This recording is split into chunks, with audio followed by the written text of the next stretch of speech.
चतुरदास जी नाम के एक महापुरुष अपने गुरुदेव की सेवा में रहते।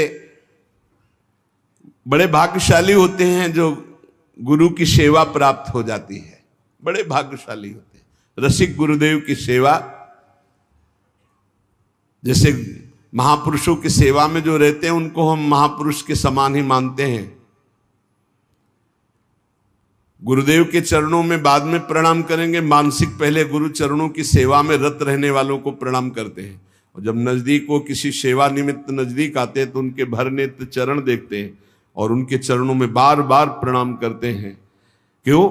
क्योंकि हमारे गुरु चरणों की सेवा में ये है। इनके चरणों की वंदना से, गुरु वंदना से भी अधिक लाभ प्राप्त होता है। जो हरिवंश उपासक सेवे सदा सेवूं ताके चरण विचारी, जो हरिवंश को धर्म सिखावे सोई तो मेरे प्रभु ते प्रभु भारी। तो श्री चतुरदास जी अपने गुरुदेव की सेवा में रहते थे। बड़े अहोभाग्य है जिनको गुरुदेव के आज्ञा पालन करने का सौभाग्य मिलता है। उनके पुण्य की क्या महिमा, जिनको गुरुदेव आदेश करते आप ऐसा कीजिए। अहोभाग्य, अहोभाग्य जिन्हें गुरुदेव की आज्ञा मिल गई। इन्हीं का नाम खोजी जी पड़ा, चतुरदास जी का नाम खोजी जी पड़ा। ये गुरुदेव जी के सेवा में, अब जैसे गुरुदेव लघु शंका कर रहे हैं तो पानी लिए खड़े हैं, गुरुदेव को हस्त प्रक्षाल आचमन आज्ञा कब क्या हो जाए तो जल की सेवा लिए खड़े थे। गुरुदेव जी लघु शंका में ही समीप बैठे। बड़ा भारी पीपल का वृक्ष दूर था तो वायु के द्वारा उसके फल और पत्ते बीज सब पड़े थे। लघु शंका किए, हंसने लगे और हंसते हंसते हाथ प्रक्षालन किया, आचमन किया। तो इतनी जोर की मस्त मुस्कुराहट और हंसी थी। श्री चतुरदास जी ने, जिनको खोजी जी बाद में कहा गया, आचमन करा रहे तो कहा, गुरुदेव कोई मधुर प्रसंग प्रभु का याद आया या कोई घटना घटी? आप बहुत मुस्कुरा रहे हैं, बहुत हंस रहे हैं इस समय, बाह्य प्रसंग तो कोई ऐसा है नहीं। कहा, तू कैसा शिष्य है रे? सेवा में रहता हो, मेरी हंसी का कारण नहीं जान पाया? मैं क्यों हंसा इतना भी तुझे ज्ञान नहीं, और मेरी सेवा में रहता है? कैसा शिष्य है जो गुरु के मन की बात न जान पावे, गुरु के इशारे के, गुरु के मनोभाव को न जान पावे, वो शिष्य ही क्या? चलो सेवा छोड़ो, मैं क्यों हंसा इसकी खोज करके आओ। अब बताओ, गुरुजनों की प्रति सेवा कर बहुत कठिन है, बहुत कठिन है। यहां कहा कि छोड़ो सेवा, मैं क्यों हंसा ये बताओ, आके खोज करो।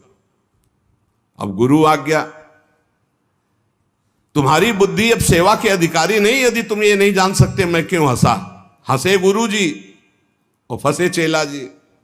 आप समझो, आप मतलब कितना कठिन विषय है गुरु सेवा, बहुत कठिन। आप यही तो अमोघस्य, जो जीत गया अमोघस्य। तुम्हारी बुद्धि विवेक रहित है। जब तक तुम हमारे हंसने का कारण ज्ञात करके ना हो तब तक तुम्हें हमारे पास कभी नहीं आना चाहिए। चलो जाओ यहां से, आश्रम से। हमारे मन की बात जब जान जाओगे कि मैं क्यों हंसा, उसका कारण सही बताओगे आकर के, और जो मैं मन में सोच रहा था तो फिर सेवा में रख लूंगा, तब मैं मानूंगा कि तुम मेरे सच्चे शिष्य हो और सेवक हो। साष्टांग दंडवत किया, जो आज्ञा गुरुदेव। अब चल दिए, जहां संत महात्मा मिलते तो विनम्रता पूर्वक दंडवत करते हो, कहते हमारे गुरुजी लघु शंका करते समय हंस दिए, क्या कारण था? तो सब कहते गीता की बात पूछो, भागवत की बात पूछो, वेदों के, तुम्हारे गुरुजी है तो लघु शंका में हंस दिए, अब हम इसका क्या मतलब बताए? तो और उपहास होता। भला कोई इस प्रश्न का क्या उत्तर दे? कोई सुलझे हुए महात्मा थे, उन्होंने कहा रामायण गीता भागवत का प्रश्न हो तो अभी मैं उत्तर दे दूं, लेकिन आपके गुरुजी लघुशंका करते हुए क्यों हंसे, इसका हमको ज्ञान कैसे होगा, हम कैसे उत्तर दे आपको, ये तो गुरुजी से ही पूछो जाके। बोले नहीं, गुरुजी ने कहा जब तक इसका उत्तर न मिल जाए हमारे सामने मत आना, मुख मत दिखाना। अरे संत जन बहुत पहले, और हर उनकी आज्ञा में बहुत बड़ा रहस्य होता था। अब ये रोज जलते कि गुरु सेवा से वंचित हो गया, गुरु सेवा छूट गई। साधक को इस बात की बहुत पीड़ा होनी चाहिए, जिसको गुरु सेवा, तो ये होना चाहिए कि कौन सा अपराध बन गया, दुर्भाग्य आ गया कि गुरु सेवा छूट गई। वो रात दिन जलते इसी प्रकार, और संतों से जा जाकर पूछते पर कोई समाधान नहीं मिला। अब उन्होंने विचार किया गुरुजी के सामने जाना नहीं, सेवा है नहीं, तो अब शरीर को रख के क्या करें, शरीर को नष्ट कर देते हैं।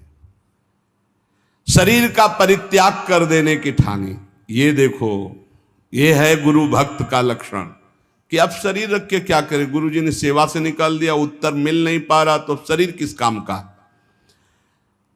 अब वो एकांत में निर्जन वन में जाकर बैठ गए और नाम जप करने लगे, और सोचा बस भूख प्यास से पीड़ित होकर यही शरीर छोड़ दूंगा, कुछ खाना नहीं, कुछ पीना नहीं, रात दिन भगवान नाम जप करना, शरीर छोड़ दूंगा।